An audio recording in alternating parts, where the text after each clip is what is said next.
El 5 de junio es el Día Mundial del Medio Ambiente. Las Naciones Unidas definieron que la consigna de este año sea reimagina, recrea, restaura. La última palabra es la clave: restaurar los ecosistemas afectados por la acción humana para garantizar la sostenibilidad de la vida. Lo que destrozamos sin pensar debe ser recreado a través del conocimiento, de la ciencia. No alcanza con dejar de devastar, hay que restaurar todo lo posible sin dejar de generar lo necesario. La vida en el planeta debe recibir alimentos y condiciones favorables para su desarrollo. Esa es la encrucijada del mundo y también la de Uruguay.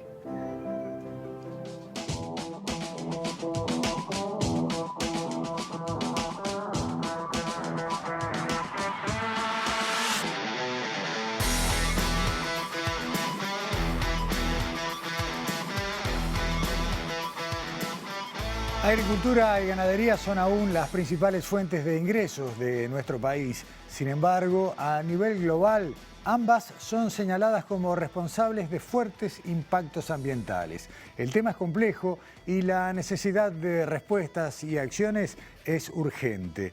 El Instituto Nacional de Investigaciones Agropecuarias viene realizando esfuerzos para encontrar mecanismos que permitan incrementar la producción y al mismo tiempo recuperar los ecosistemas nativos. Aunque suene contradictorio, es posible y los resultados preliminares son alentadores. Se puede reducir la intensidad de emisiones de gases de efecto invernadero, recuperar especies nativas y combatir a las especies invasoras. Hoy comenzamos Sobre Ciencia compartiendo este informe elaborado en la estación de Inia en Las Brujas, departamento de Canelones. El ingeniero Óscar Blumeto, investigador en los programas de sustentabilidad ambiental y de carne y lana de Inia, nos explica cómo se puede combinar productividad con equilibrio ambiental.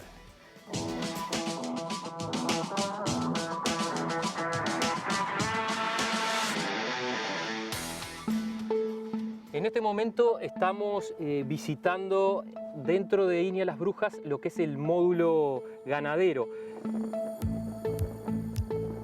Este módulo ganadero que conserva características de lo que son los sistemas ganaderos en la región, que son sistemas más intensivos con el uso de pasturas, pero también estamos utilizando campo natural y utilizamos también el Parque Natural Inia Las Brujas como área de pastoreo, y tenemos aquí, digamos, un relicto de campo natural y monte parque, que es, digamos, la vegetación natural que tenía esta zona y que además nos permite hacer trabajos de restauración. El campo natural para el resto de la ganadería del país es la base forrajera y es donde se basa principalmente nuestra ganadería.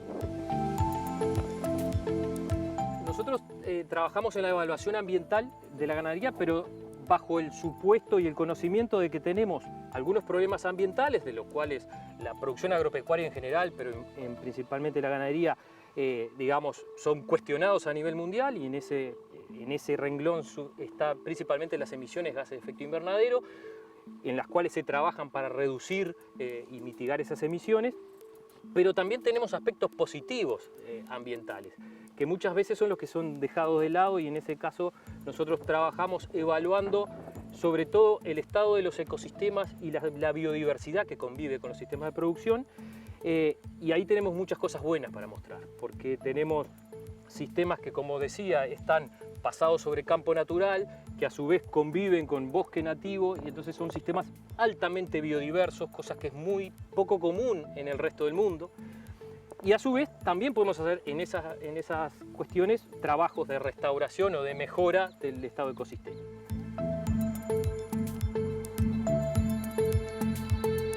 Se puede generar una herramienta para trabajar con el ganado como herramienta de restauración. De hecho, los trabajos de investigación que hemos hecho con sistemas de producción reales en el este y el norte del país nos dan la pauta que tenemos un espacio de ganar en aumentar la productividad y mejorar las condiciones ambientales, simplemente mejorando el manejo del campo natural. De hecho, la productividad puede subir hasta 3 veces de la tradicional que tenían nuestros campos naturales, y eso no solo mejora la productividad, sino que reduce la intensidad de emisión y además mejora las condiciones del ecosistema, tanto en su calidad de agua, la incorporación de carbono al suelo, la vida silvestre que convive con esos sistemas. Entonces tenemos esa oportunidad en nuestros sistemas de ganar en los dos aspectos.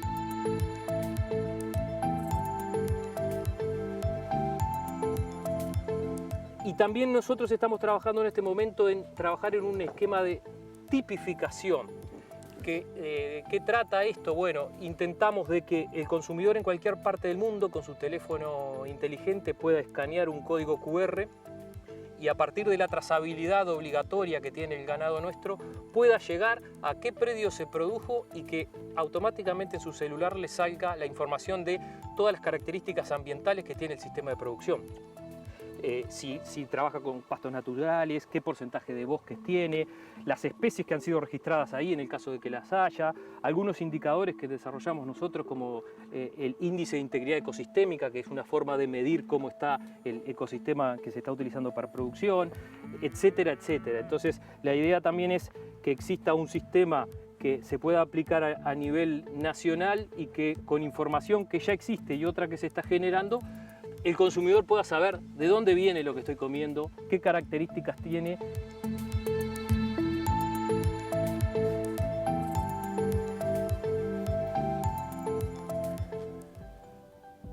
Restaurar el ecosistema nativo requiere también de la erradicación de especies invasoras, las que por sus características compiten con las autóctonas, quitándoles espacio, luz y nutrientes. Sobre eso también se trabaja en el Instituto Nacional de Investigación Agropecuaria y si bien es una tarea compleja y a veces es desalentadora, hay ideas y proyectos que parecen ir por buen camino. Sobre eso también conversamos con el ingeniero Oscar Blumetto.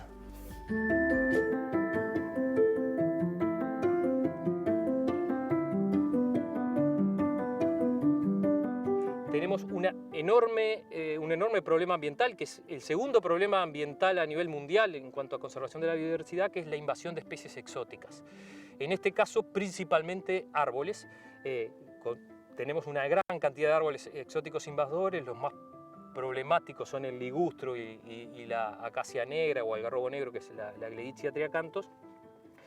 Y en el área del parque natural tenemos una estrategia de control de esos árboles que están hoy por hoy matando el monte nativo. Esa estrategia de control implica tala, implica control químico, pero luego, que después de esa invasión tan grande, queda el tapiz herbáceo muy deteriorado y tenemos que restaurar también el tapiz herbáceo.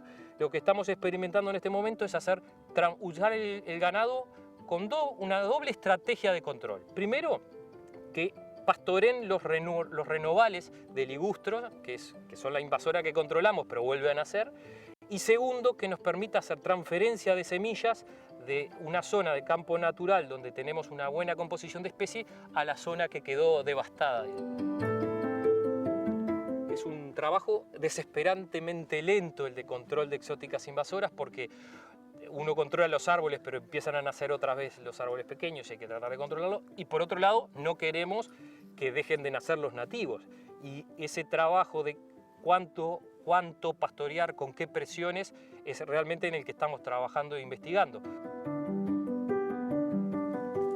En el caso de árboles invasores, la principal especie, la más problemática en todo el Uruguay, es el ligustro, que es una especie de hoja perenne, originaria de Asia, China, Japón, que además tiene la característica de que produce frutos ahora en invierno y por lo tanto es fuente de alimentación de muchas aves que vienen, comen y dispersan.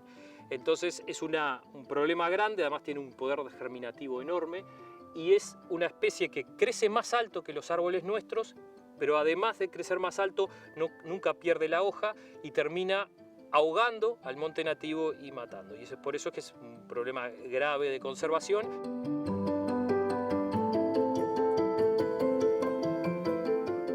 Aquí tenemos una de las estrategias de control, que es el control químico del ligustro. Van a ver, estos árboles están muertos ahora porque ya fueron tratados y los pocos arbolitos verdes que quedan en el entorno son los nativos sobrevivientes.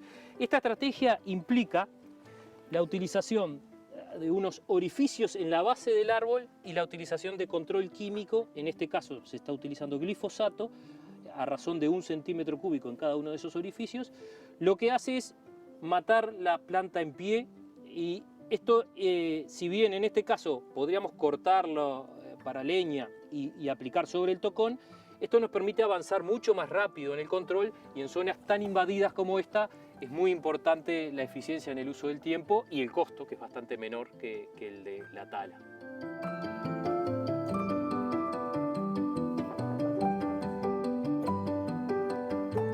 Una de las cosas importantes que tiene el campo natural como base forrajera es que son especies que evolucionaron en este ambiente durante miles, algunos millones de años. Están adaptadas a resistir, son resilientes a resistir condiciones muy adversas y recuperarse rápidamente. Cosa que a veces a las especies introducidas eso le cuesta mucho, y una pastura sufre una gran sequía y a veces puede perderse por esa gran sequía. El campo natural lo que hace es tener un montón de especies que ocupan nichos diferentes. Entonces siempre va a haber una que está capacitada para aprovechar esas condiciones y recuperarse rápidamente después de una crisis. Las más comunes que tenemos en Uruguay son las sequías, pero a veces también el exceso de agua puede generar problemas, y esa comunidad diversa y equilibrada hace que sea un recurso resiliente. Se recupera mucho más rápido que cualquier otra base forrajera.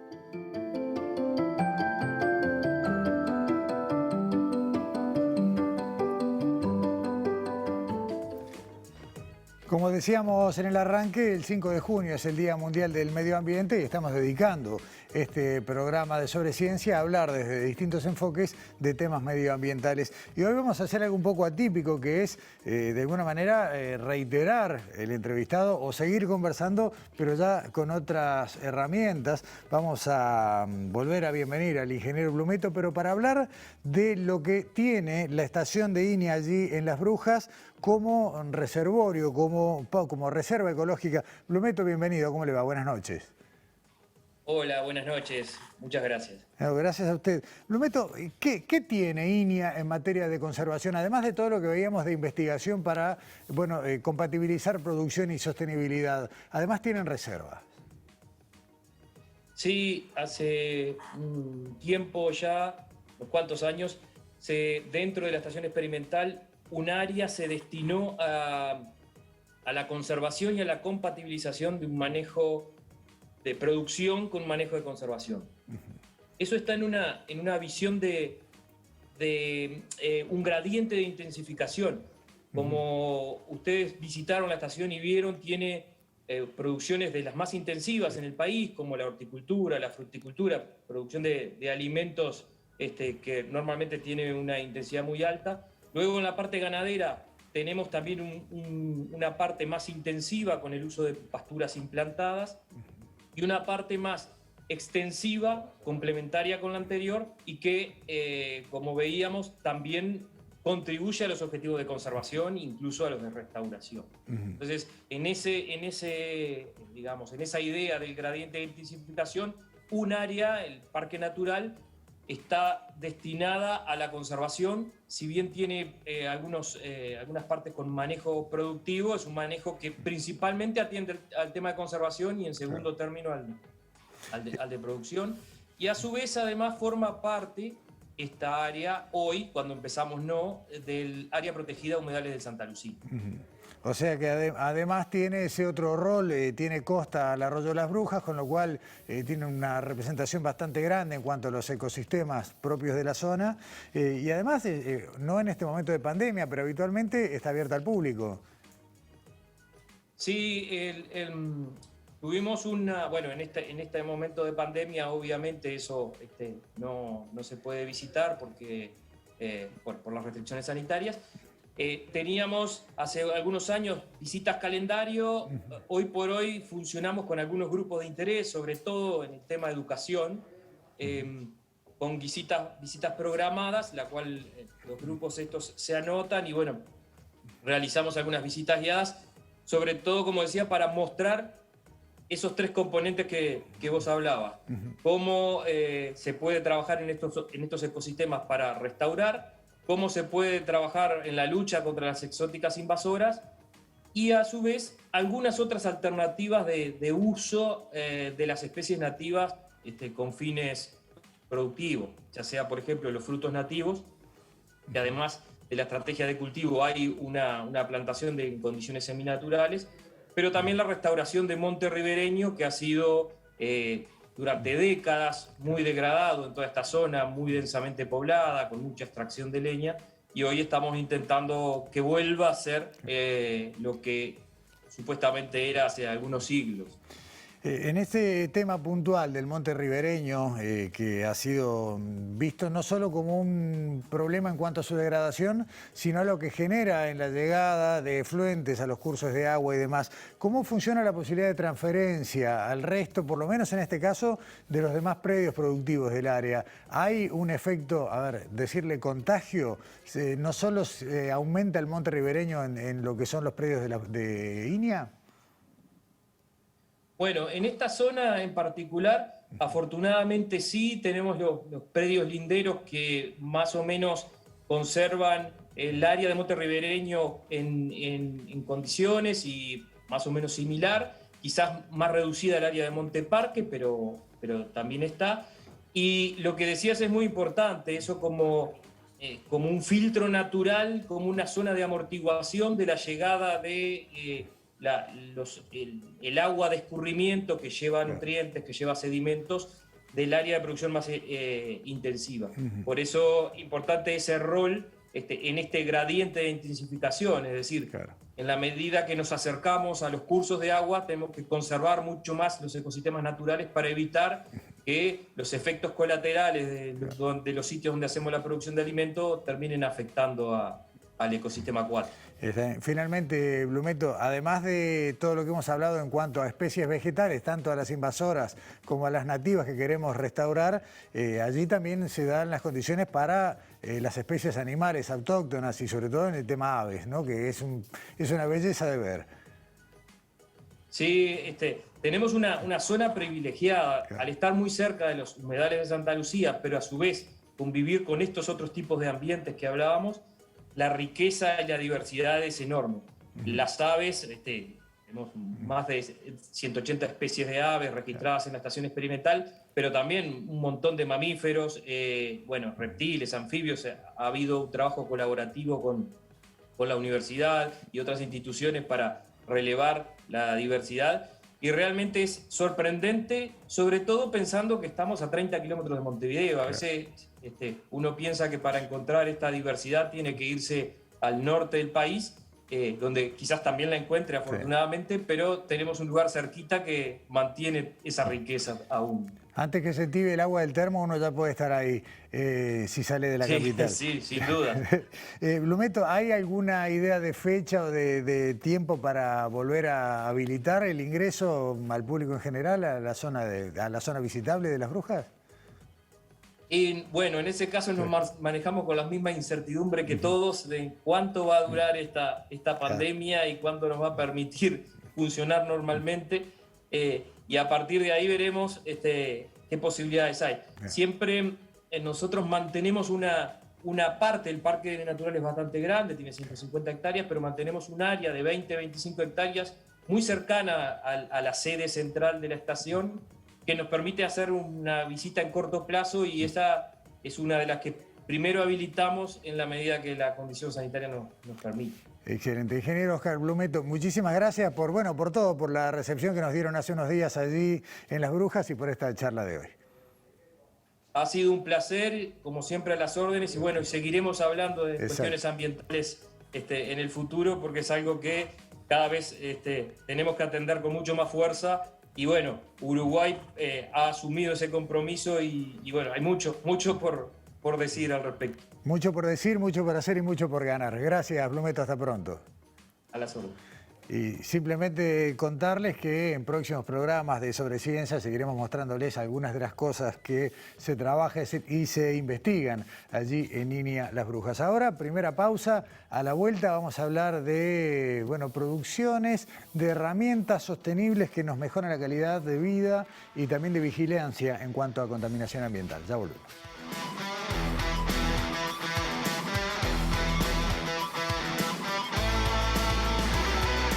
Presenta Montevideo Shopping. Usa el tapabocas siempre.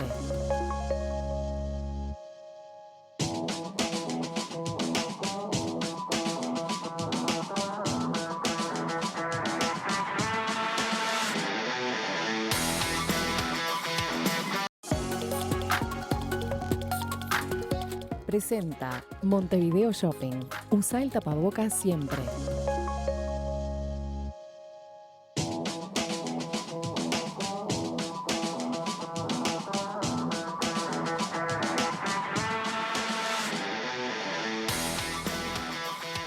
Segundo bloque de Sobre Ciencia y bueno, un día cuando la pandemia afloje y podamos volver a reunirnos, recuperaremos la presencia de Alexandra Perrone, de Daniela Hirschfeld aquí en estudios en TV Ciudad. Mientras tanto, seguimos reuniéndonos a través del Zoom y compartiendo los informes que semana a semana nos preparan. Alexandra, ¿estás por ahí? ¿Cómo andás? Muy buenas noches. Hola, buenas noches Gustavo, buenas noches para todos. Hoy vengo a contar, no sé si alguna vez escuchaste hablar de Entre Bichitos Men. No. Es toda una iniciativa muy linda que surgió en el año 2015 en una escuela, en la escuela 319 de Casaballe.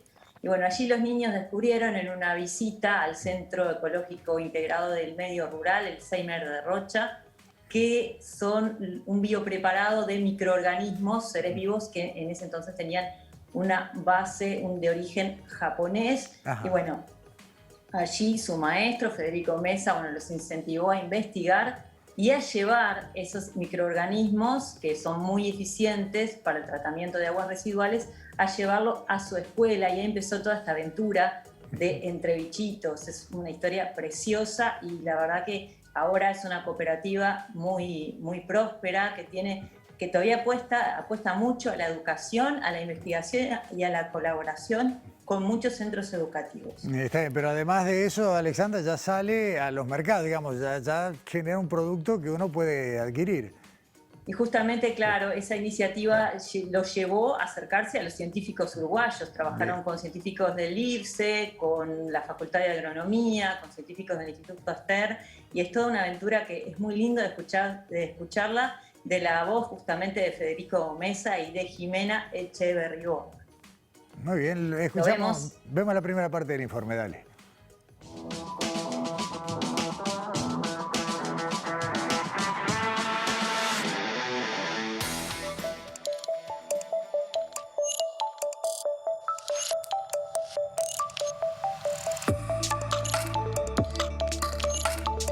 Este proyecto nace en mayo del 2015 en la escuela en ese momento número 320 de Casaballe, que es el nombre bonito del barrio Borro, corazón del barrio Borro, en una visita al Centro Ecológico Integrado al Medio Rural, Seimer de Rocha. Ahí conocimos una tecnología basada en microorganismos y ahí conocimos esta tecnología, este consorcio microbiano que tenía una raíz japonesa, de origen japonés. Y bueno, y ahí comenzamos con esta aventura que hasta el día de hoy sigue creciendo y desarrollándose.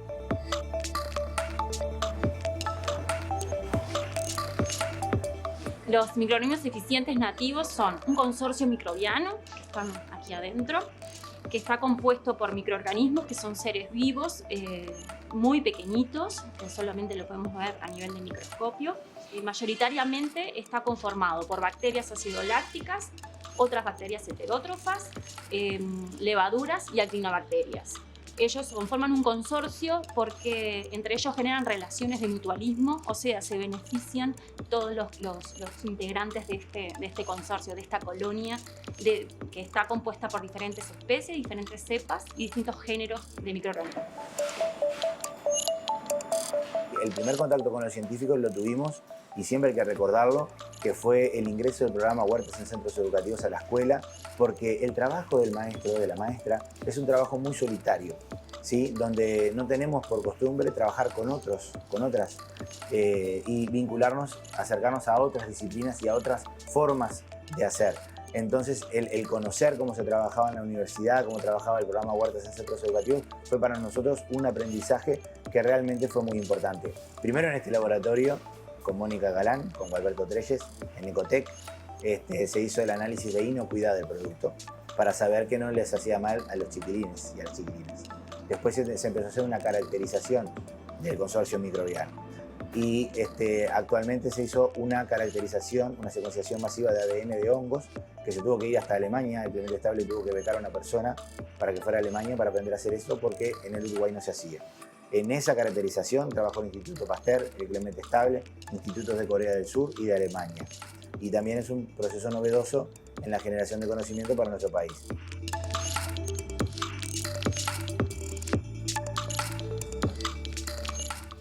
Alexandra, esto fue un poco la génesis, ¿no? ¿Cómo nace la idea? Y de ahí en más, ¿qué pasó? Y la idea, y bueno, una cosa que quiero agregar, y es que estos niños, estando allí, después de conocer este producto que tenía una base de origen japonés, cuando vieron que no podían seguir reproduciéndolo, bueno, se les ocurrió buscar los microorganismos nativos. Y bueno, allí fue lo que surgió todo este vínculo con los científicos uruguayos. Este producto, los MEN, sirven para la limpieza y la desinfección de superficies, para el tratamiento de aguas para beber de riego y también para aguas residuales. Y porque lo que pasa es que lo que hacen es descomponer la materia orgánica, promueven el equilibrio microbiológico. Bueno, allí, bueno, esta aventura de los entrebichitos MEN, bueno, surgió porque, bueno, trabajaron y lo aplicaron en muchos lugares, en la playa de Santa Catalina, en Santa Teresa, en Las Piedras, en aguas residuales del centro penitenciario número 14 del departamento de Colonia, en muchísimos lugares de nuestro país. Y bueno, justamente el objetivo de la cooperativa es el incremento del uso de estos biopreparados y compartir conocimiento, seguir compartiendo conocimiento con centros educativos, laboratorios, la academia. Es realmente muy interesante todo lo que hace la cooperativa, que lo vemos en el próximo tema. Excelente, lo compartimos.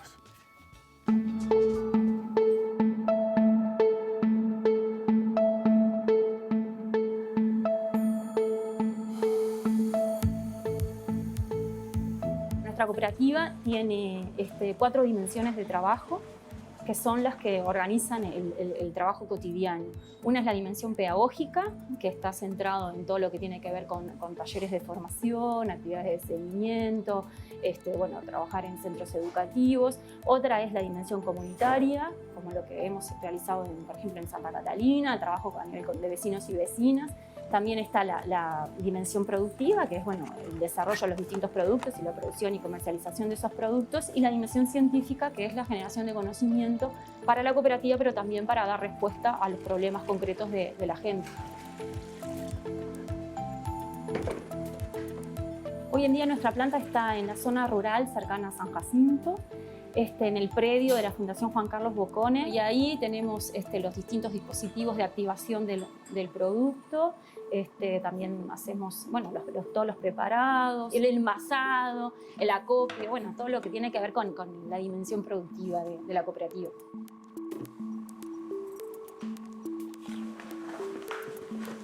Nosotros tenemos 3 líneas de productos. Una tiene que ver con lo que es el producto para la producción agropecuaria, ya sea productores hortícolas, como productores ganaderos, agrícolas. Entonces ahí hay una línea de productos para la producción.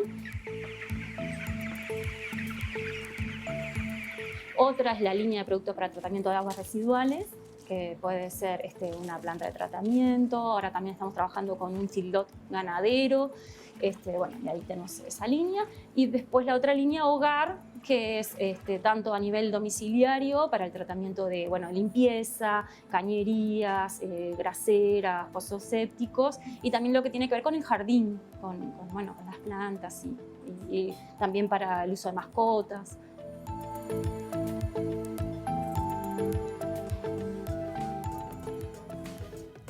Veíamos ahí, Alexandra, un número de teléfono y un correo electrónico, ¿no? Supongo para acceder a la compra de los productos. A estos productos que son buenísimos. Tuve la suerte de probarlos, realmente son buenísimos y muy amigables con el medio ambiente. También nos contaba Federico los proyectos para este año. Tienen un proyecto financiado por ANI junto con el laboratorio Ecotec, para justamente comprobar la eficacia justamente de este producto, que es ecoamigable para el tratamiento de aguas. Y también hablamos con Gualberto Trelles, director de Ecotec, el laboratorio, que es un laboratorio que apoya emprendimientos nacionales justamente relacionados con el medio ambiente y bueno, basados en los objetivos del desarrollo sostenible. Este laboratorio y también entre Bichitos Men, la cooperativa, siguen lo que se conoce como la economía del bien común, que es cuando el dinero es un medio y no un fin, y que establece como principio básico la colaboración y el beneficio mutuo. Nos cuenta justamente Alberto Treyes por qué colaboraron con Entre Bichitos y qué es lo que hacen juntos. Vemos la última parte del informe.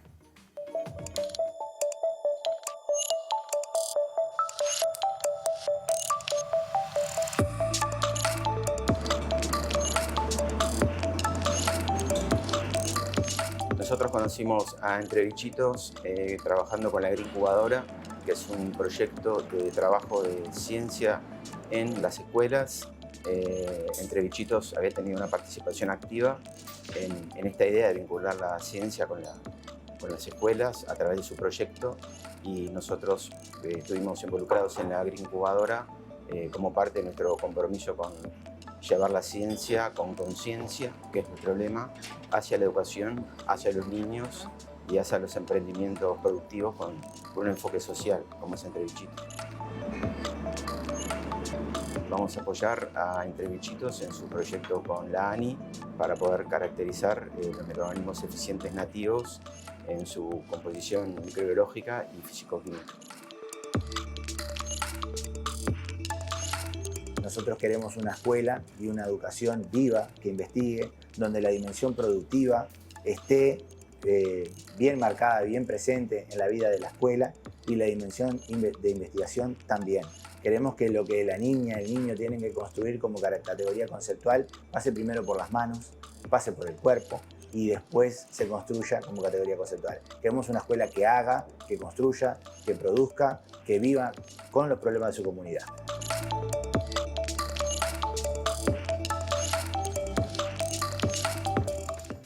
Y como quedó dicho en el informe, Alexandra, ¿no? El escalamiento que arranca con un paseo escolar que tiene toda esta caracterización o esta búsqueda de los microorganismos nativos, y esta escala, ¿no? Que, como se mencionaba recién, incluye el pasaje por la incubadora, en este caso por la incubadora KEM, de emprendimientos biotecnológicos que funciona allí en Pando, ¿no? Y que es lo que les da la herramienta para aspirar a estos fondos ANI y para seguir justamente eso, escalando. Justamente, Gustavo, lo que maravilla es, bueno, fuimos ahí a la planta de Entre Bichitos, nos recibieron a todo el equipo de Sobreciencia, y maravilla ver todo eso y saber que salió justamente de la escuela, de niños que quisieron investigar y que quisieron colaborar con la comunidad que los rodeaba, ¿no? Ni más ni menos. Alexandra, nos vemos la semana que viene. Hasta la semana que viene. Dale, muchas gracias.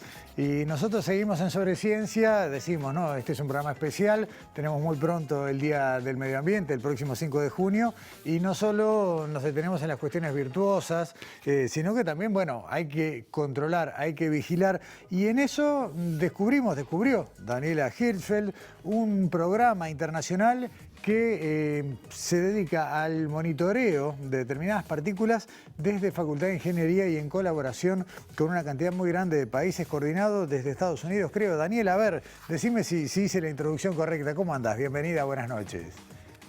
Buenas noches, Gustavo, buenas noches a todos. Sí, la pregunta con gancho sería, ¿sabías que en la azotea de la Facultad de Ingeniería está directamente conectada con la NASA? Esa sería un poco bueno.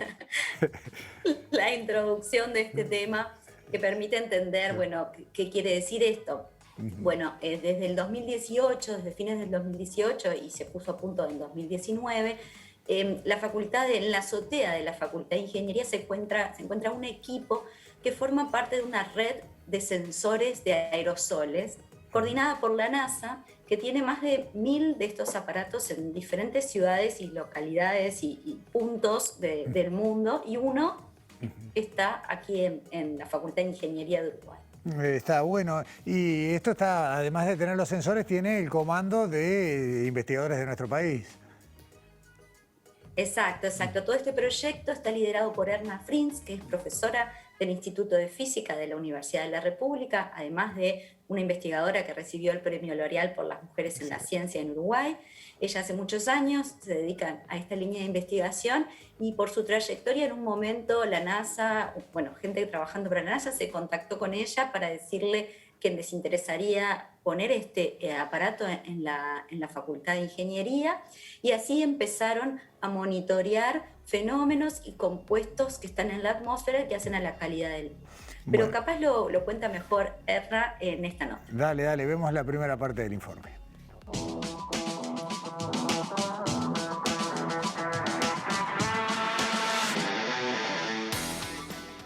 Nos encontramos en la azotea del cuerpo principal de Facultad de Ingeniería, donde tenemos instalados un CIMEL, que es un equipo que pertenece a la red de Aeronet, o sea, Aerobotic Robotic Network de la NASA, ¿sí? Que estos equipos están alrededor del mundo y bueno, y nosotros formamos parte ahora, somos un nodo más de esa red internacional. ¿Sí? El equipo se instaló recién el año pasado y estamos aprendiendo a usarlo y a ver todos los beneficios que trae tener los datos de este equipo aquí en Montevideo.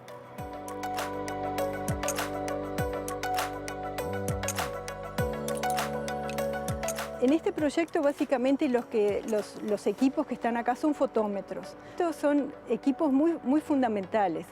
Todos los equipos que tengo acá, los dos que ven allí, son equipos que miden radiación. Lo que obtenemos con esos datos de radiación, o sea, en las diferentes bandas, de allí, a través de aplicar algoritmos matemáticos que son bastante complicados y hay toda una física detrás de esos algoritmos, ¿sí? Lo que uno puede llegar es obtener la columna de vapor de agua, o sea, cantidad de agua precipitable, ¿sí? Los aerosoles presentes en la atmósfera son partículas muy pequeñas que van desde el tamaño del diámetro del cabello hasta unas que son décimas o milésimas, ¿sí? Cuando son milésimas ya se vuelven hasta peligrosas porque pueden ser absorbidas por la corriente sanguínea y entonces esos son peligrosas para la salud, ¿sí? En el caso de partículas un poquito más grandes, o sea, cuando son décimas de micras, son las que observamos, por ejemplo, en biomasa, la quema de biomasa, ¿sí? Y son las que podemos detectar con este tipo de equipos. En realidad podemos detectar diferentes tamaños y clasificarlas. Por ejemplo, hace unos días, y es justamente en lo que está trabajando un estudiante en este momento, que es su tesis de posgrado, ¿sí? Se observó en el mes de noviembre una quema de biomasa en el norte de Argentina, Brasil, ¿sí? En esa frontera. Ese humo viajó a través de las masas de aire, viajó de esa región del continente hacia el sur, ¿sí? Entonces, nosotros percibimos eso, pero bueno, de alguna forma hay que cuantificarlo, reconocerlo, tener, por ejemplo, una herramienta para reconocerlo a tiempo, ¿sí? Porque reconocer a tiempo qué es lo que pasa con los aerosoles es relevante, por ejemplo, también hasta qué pasó hace un tiempo con los aviones. Por ejemplo, en los viajes, ¿hay que suspender los vuelos? ¿No hay que suspender los vuelos? ¿Sí? Entonces, los parámetros con respecto al humo que está viajando, todos esos aerosoles que viajan de distintos lugares, erupciones volcánicas, quemas de biomasa, las podemos estar midiendo nosotros.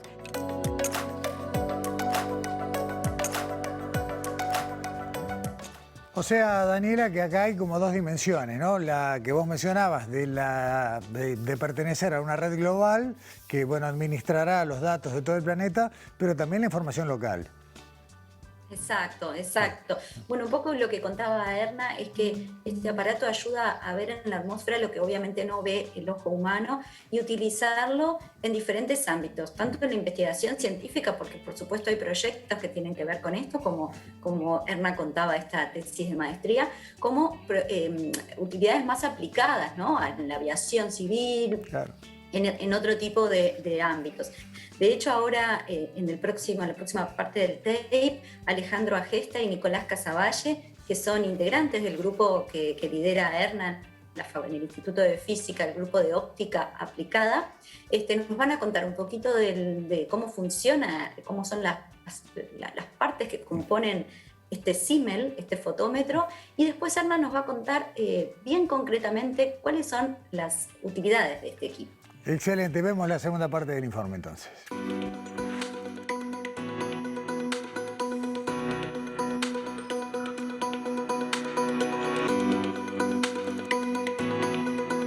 El CIMEL consta de varias partes. Aquí arriba tenemos los detectores que cuentan con una rueda de filtros y va a estar registrando la luz que proviene de distintas direcciones del cielo. Tiene un sistema de varios motores que ubican la posición del sol y pueden medir en forma directa o a otras partes del cielo. Y por acá abajo tenemos todo el sistema de control que incluye las operaciones de mantenimiento, tiene varios sensores adicionales para detectar nubosidad y si está lloviendo o no está lloviendo, y además envía la señal a distintos servidores donde es recogida y procesada. Además de las mediciones directas, pueden medir alrededor de toda la bóveda celeste, todo alrededor, que son mediciones indirectas, que también las podemos usar como insumo para hacer diferentes cálculos, que por ejemplo, para ver el tamaño que tienen las partículas de los aerosoles que están en la atmósfera. Los datos que se obtienen entonces a través de este proyecto son importantes, por ejemplo, para la validación de datos satelitales, ¿sí? O sea, los datos de los satélites se van mejorando con el tiempo, los algoritmos, y necesitan tener una red de datos a nivel mundial para validar, o sea, ver si eso es correcto desde distintos puntos de vista de la atmósfera. Después, el otro aporte importante es para el clima. Como digo, estas masas de aire que circulan a nivel global tienen que ser estudiadas en distintos puntos del planeta. Este es un nodo más al respecto. Después, el otro aporte importante es para la salud.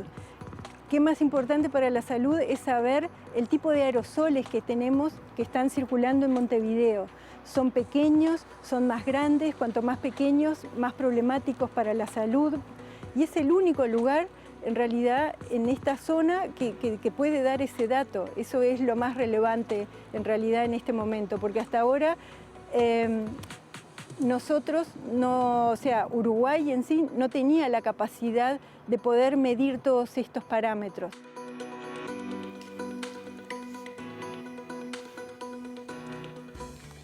Control ambiental, una impronta local en un proyecto global liderado, como decías vos, por la NASA desde los Estados Unidos, país que por otra parte está cambiando la pisada en cuanto a su seguimiento, ¿no?, de los protocolos globales para tratar de mitigar el impacto del cambio climático. Exacto, exacto. Este proyecto tiene una gran pata local, por supuesto, pero también tiene ese componente internacional y específicamente vinculado a Estados Unidos. De hecho, el equipo se tiene que mandar todos los años a Estados Unidos a recalibrar. Específicamente se manda a la NASA, ellos lo recalibran y lo vuelven a enviar. Eso se hace en colaboración con la Embajada de Estados Unidos aquí en Uruguay. Y por supuesto tiene que ver con todo también, con toda esta nueva pisada que está marcando ahora el presidente Joe Biden en Estados Unidos, que un poco rompiendo con lo que había hecho Trump de alejarse de las medidas para luchar contra el cambio climático. Biden vuelve, trae a Estados Unidos de nuevo al Acuerdo de París, que es ese acuerdo que desde el 2016 congrega un montón de países, muchísimos países del mundo, a tratar de bajar emisiones de gases de efecto invernadero y combatir el cambio climático. En particular, déjame resumir que Estados Unidos, por ejemplo, quiere, su objetivo es reducir 50% con respecto a las emisiones de 2005 para el año 2030. O sea, son 10 años que para un país, en realidad, como Estados Unidos, no es tanto. Está bien. O sea, volver... Todo esto, en realidad, permitime contarlo, que fueron los temas que se compartieron en un tour virtual en el que pude participar gracias a la invitación de la embajada, justamente. Un tour virtual de 3 semanas que reunió a como 50 periodistas del mundo, periodistas científicos, que tuvimos la oportunidad de escuchar, de interactuar con referentes vinculados al cambio climático en el nuevo gobierno de Estados Unidos, y fue bien interesante todas las medidas que quieren impulsar proyectos como este seguramente van a estar entonces en primera línea. Excelente, ya volveremos a hablar de cambio climático y bueno, los grandes emisores como Estados Unidos, China y otras potencias tienen que dar estas señales y está bien que lo hagan.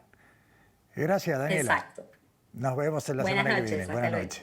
Nueva pausa en Sobre Ciencia. A la vuelta, bueno, dedicamos como siempre un tramo del programa para hablar de las novedades de la pandemia, de la COVID-19 y del nuevo coronavirus.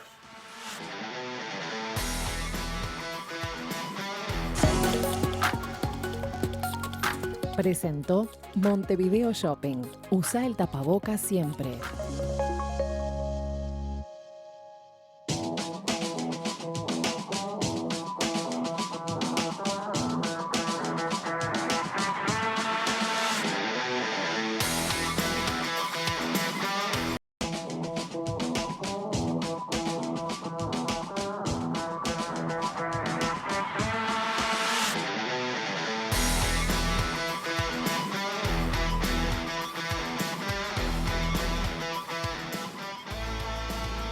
Último segmento de Sobre Ciencia y como hacemos habitualmente y bueno, lo seguiremos haciendo mientras dure el tiempo de pandemia, vamos a conversar sobre temas científicos que abordan la marcha de lo que es la epidemia de la COVID-19, las variantes que se generan con el virus SARS-CoV-2, también obviamente los descubrimientos tanto en inmunidad como en vacunas y hoy vamos a tener un contacto internacional, si bien vamos a conversar con un investigador uruguayo. Nuestro entrevistado de hoy está radicado desde hace ya unos cuantos años en Brasil, integra el grupo de científicos que trabaja en el Instituto Fiocruz, un nombre coloquial del Instituto Osvaldo Cruz, puntualmente en este caso en su sede de Río de Janeiro. Es un gusto saludar, dar la bienvenida en esta noche al doctor Gonzalo Bello. ¿Cómo estás, Gonzalo? Gracias por acompañarnos. Gracias a ustedes, buenas noches. Buenas noches y bienvenido a Sobre Ciencia. Gonzalo, más allá de que tú estás en el Fiocruz y estás en Río, desde que empezó la pandemia no has perdido contacto con Uruguay y de hecho al principio integraste uno de los grupos que hacían una vigilancia epidemiológica regional. Sí, me pareció que era una oportunidad de seguir colaborando. Yo siempre he colaborado con grupos de virología del Uruguay. Y me pareció que era un momento especialmente importante, ¿no? para participar de esas colaboraciones y sobre todo porque entendimos que lo que sucedía en Brasil iría a afectar a la epidemia en Uruguay. Entonces por ese motivo en una primera instancia creamos un grupo que llamamos el Grupo Fronteras, que era junto con integrantes de la UDELAR, del Instituto Pasteur, para estudiar justamente lo que sucedía o cómo el virus se transmitía en los departamentos de frontera. Y bueno, a partir de ahí hubo un desdoblamiento de varios otros grupos también que se juntaron para crear un grupo de genómica interinstitucional que es hoy el que se encarga de hacer la vigilancia, uno de los que se encarga de hacer la vigilancia en el país. Bien decías, Gonzalo, que lo que pasaba en Brasil iba a repercutir en Uruguay, el punto que hoy tenemos a la conocida como variante Manaos del virus, prácticamente como la única, la predominante por mucho en nuestro país. Ahora, la pregunta es, ¿qué está pasando en Brasil? País del que se dijo en su momento que era el escenario perfecto para que siguieran surgiendo otras mutaciones y variantes. Bueno, en Brasil lo que tenemos hoy es un escenario desde el punto de vista de la epidemiología molecular muy parecido al Uruguay, porque la variante P1 prácticamente predomina en todos los estados, ¿verdad? Una prevalencia mayor al 80-90%, en un contexto donde la movilidad, después de que ocurrió una reducción en los meses pasados, está volviendo a subir. Entonces el número de casos está volviendo a aumentar, la tendencia del número de casos y de muertes, con una vacunación en realidad más lenta. Brasil tiene más o menos 10% de la población con 2 dosis de la vacuna. Entonces es una situación complicada porque tenemos transmisión de una variante que es más transmisible, aumento de movilidad y una cobertura de vacunas aún baja. Correcto. Ahora bien, la situación en Uruguay, si me permitís agregar, tampoco es mucho mejor. Y te explico, en mi opinión, por qué. Si bien es cierto que la vacunación está mucho más avanzada, en Uruguay tenés una combinación de factores que desde el punto de vista evolutivo es muy peligrosa. Y es una alta prevalencia de una variante más transmisible y que escapa a algunos anticuerpos monoclonales y algunos sueros policlonales. Entonces es naturalmente más resistente a la neutralización, circulando en alto nivel, una transmisión comunitaria muy alta en una población que está recibiendo vacunas muy rápidamente. Entonces, eso es comparable a lo que hacemos in vitro en el laboratorio. Cuando queremos seleccionar virus que escapan a la respuesta de las vacunas, ¿qué hacemos? Colocamos una gran cantidad de virus a replicar en presencia de anticuerpos. Eso es lo que está haciendo Uruguay al permitir que exista un nivel de transmisión comunitaria tan alto, con niveles altos también de vacunas. Entonces, si hay una condición epidemiológica que permita seleccionar variantes más resistentes a las vacunas, Uruguay lo está propiciando con el escenario epidemiológico actual. Gonzalo, ¿cuál sería la recomendación para que este escenario se transformara en algo virtuoso? Uno tiende a pensar que la buena cobertura del plan de vacunación debería ser, bueno, tranquilizador. Por lo que vos decís, es el escenario perfecto para que pase algo inesperado. Sí, lamentablemente la evolución del virus no la podemos prever. No podemos saber cómo el virus se va a comportar frente a las vacunas. Capaz que no se selecciona ninguna variante. Perfecto, es el escenario ideal. Pero eso es una expresión de una esperanza, no de una certeza. Por lo tanto, para evitar caminar al borde del precipicio, ¿verdad? Lo ideal es hacer lo que hicieron otros países como Israel o como Reino Unido, donde la campaña de vacunación, que es sumamente importante, fue acompañada de una reducción de la movilidad. ¿Por qué? Para reducir los niveles de transmisión comunitaria del virus mientras inmunizaban a su población. Entonces, esa combinación de movilidad alta y alta cobertura de vacunas es una estrategia de Uruguay que desde mi punto de vista es riesgosa. Esa reducción de la movilidad, esa reducción extrema o intensa de la movilidad, ¿cuánto debería durar? Porque estamos hablando de impedir que el virus circule masivamente. ¿Cuál sería un tiempo razonable? Bueno, no sé, esa pregunta la tendrían que responder desde el grupo de modelos, ¿verdad? Que viene acompañando la relación entre movilidad y transmisibilidad del virus.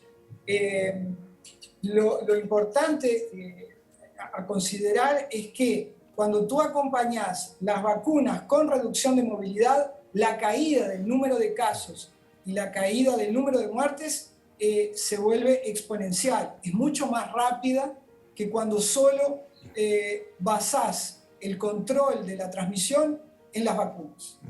Entonces, la sinergia, el sinergismo que hay entre vacunas y reducción de la movilidad hace que la caída sea mucho más rápida que solo apostando a las vacunas. Ahora, ¿cuánto demoraría? No sabría responder a tu pregunta. La propuesta que se hace, o por lo menos que leí, una propuesta del doctor Rafael Radi, era de reducir la movilidad en niveles comparables a los de marzo de 2020 por 3 o 4 semanas, lo que me parece un tiempo muy razonable. Evidentemente, acompañado todo esto de un apoyo económico a los más vulnerables, a las micro y pequeñas empresas que van a sufrir los impactos de un distanciamiento social más rígido, del cierre de todas las actividades no esenciales, y también de una percepción y de una comunicación a la población de cuál es el objetivo de esto. Porque para que esto funcione, la población tiene que adherir. Y yo no tengo ninguna duda de que la población uruguaya, así como adhirió en marzo del 2020, si tiene claro cuáles son los objetivos y que el objetivo principal de todo esto es hacer con que las muertes se reduzcan exponencialmente y la situación se vuelva controlable en lo epidemiológico, yo no tengo dudas de que la población uruguaya si tiene los apoyos necesarios, respondería al pedido, digamos, de este acuerdo, ¿no?, político y social. Gonzalo Bello, por hoy la dejamos por acá por una cuestión de tiempo. Me quedan unas cuantas preguntas y seguramente tengamos oportunidad más adelante de avanzar. Ojalá que en un escenario un poco mejor. Bueno, yo creo que no tenemos que... para que sea un escenario mejor tenemos que trabajar para que sea. Entonces esto depende de ustedes, depende de la respuesta, no depende de factores al acaso. Así que si hacen las cosas, corrigen el rumbo necesario, seguramente nos estaremos hablando en una situación epidemiológica mucho mejor. Desde el Instituto Fiocruz, allí en Río de Janeiro, Gonzalo Bello, muchas gracias y buenas noches. Muchas gracias a ustedes. Cerramos sobre ciencia y me quiero ir simplemente reflejando un poco lo que decía Gonzalo Bello. Más allá de que haya un reclamo importante de la comunidad científica por algunas medidas, también está lo que podamos hacer nosotros reduciendo todo lo indispensable a lo mínimo, la movilidad de los contactos. Hay que cuidarse. Mientras tanto, hay que cuidarse. Nos vemos la semana que viene. Muchas gracias.